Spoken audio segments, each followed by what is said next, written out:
Hi, I'm Alex Diedrich, and I'm here to talk to Kieran Foy about his movie Citadel. Would you start off just by briefly explaining the movie? Sure, yeah. It's Citadel's a psychological horror about an agoraphobic single father who has to try and rescue his infant daughter from a gang of twisted feral kids. Yeah, I screened it last week, and I thought it was one of the best horror movies that I've seen in a long time. Oh, thank you. That's a nice compliment. Did you run into any obstacles with trying to avoid kind of horror cliches? Well, yes and no. I mean, I kind of I knew from right from the outset. I mean, I was kind of reflecting a lot of stuff that happened in my own life because I was the victim of a pretty vicious and unprovoked attack by a gang of youths when I was 18. I got beaten with a hammer and I had a dirty syringe held to my throat.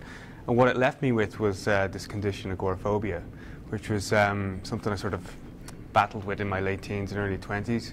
And so really what I wanted to do was to sort of take what happened to me, my sort of battles with that, my eventual recovery from that, along with my nightmares of that time period, and combine that with my love of horror. Mm-hmm. So in a strange way, sort of try and come up with some bizarre, twisted, but ultimately entertaining kind of recipe of a mix of the two.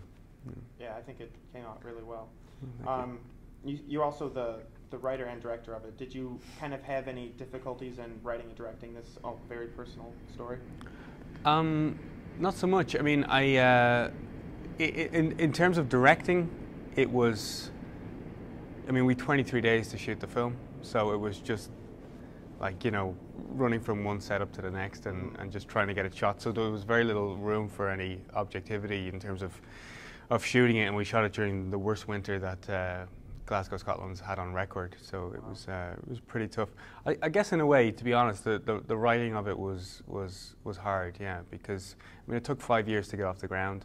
So having to sort of bathe my mind in kind of scenarios and situations from my past that maybe I'd rather forget was something that on a daily basis was difficult to do.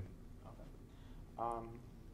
One thing I really liked about the movie was all the different locations. I mean, it's called Citadel because you can tell from the whole tone and the location of the Citadel that it's very horror-esque. What kind of process did you go into in finding the right locations for this movie?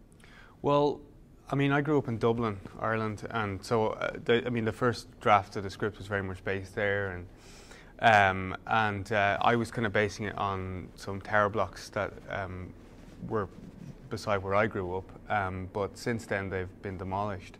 There's no actual high-rise like that in Dublin anymore.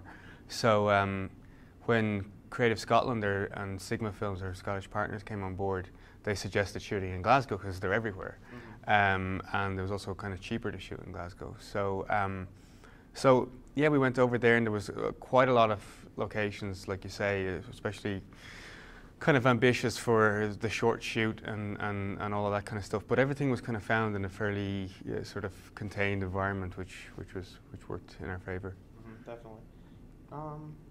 How did you feel the reaction was to hear, because it premiered this weekend, right, at the Film Fest? How did you feel that it differed between reaction here and then, because I know it also won the Midnighters Audience Award at the SX South by Southwest.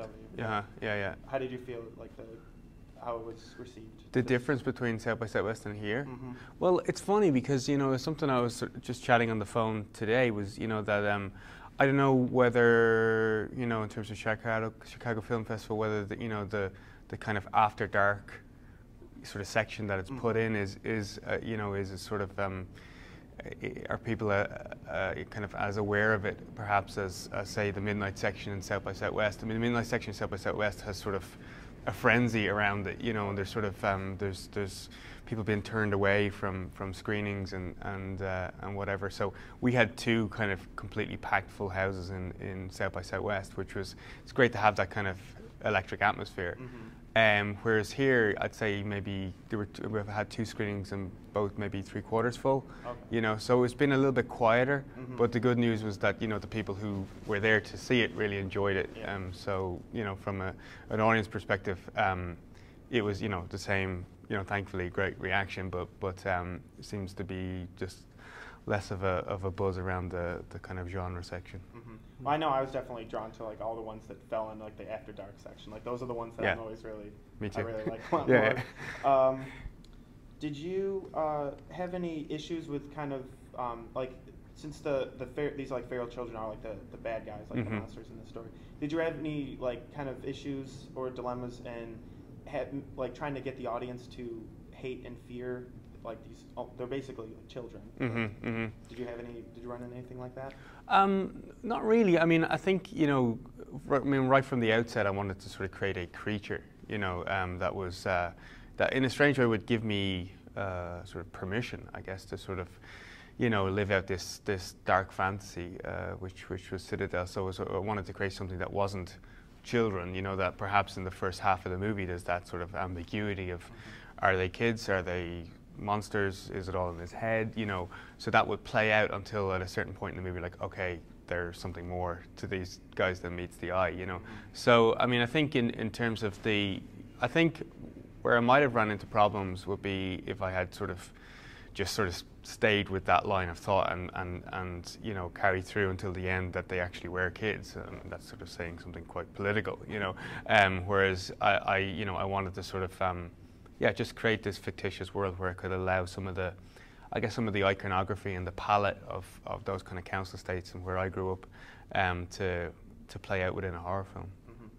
And since this is like a horror movie, you kind of know, because there's two opposing forces for the main character, which is like the nurse, who's kind of more trying to be more like practical and logical, and then the priest, who's kind of trying to recruit him to help him against like all these children. And since it's a horror movie, you kind of know that like there are actually they're not normal children.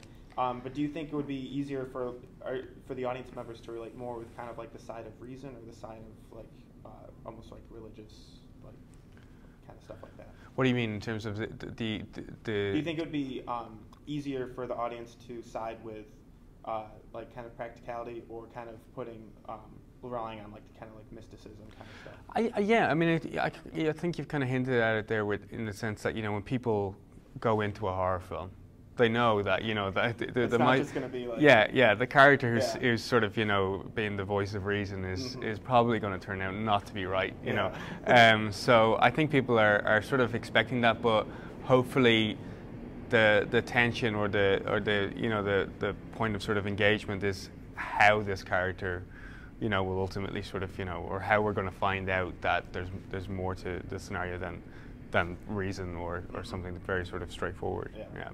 I noticed, like, since you said that it was largely based on your own kind of fears from when you were younger, but most of this movie is the actor Aniron Bernard is just him being kind of like afraid of everything that's around him, since he's so agoraphobic.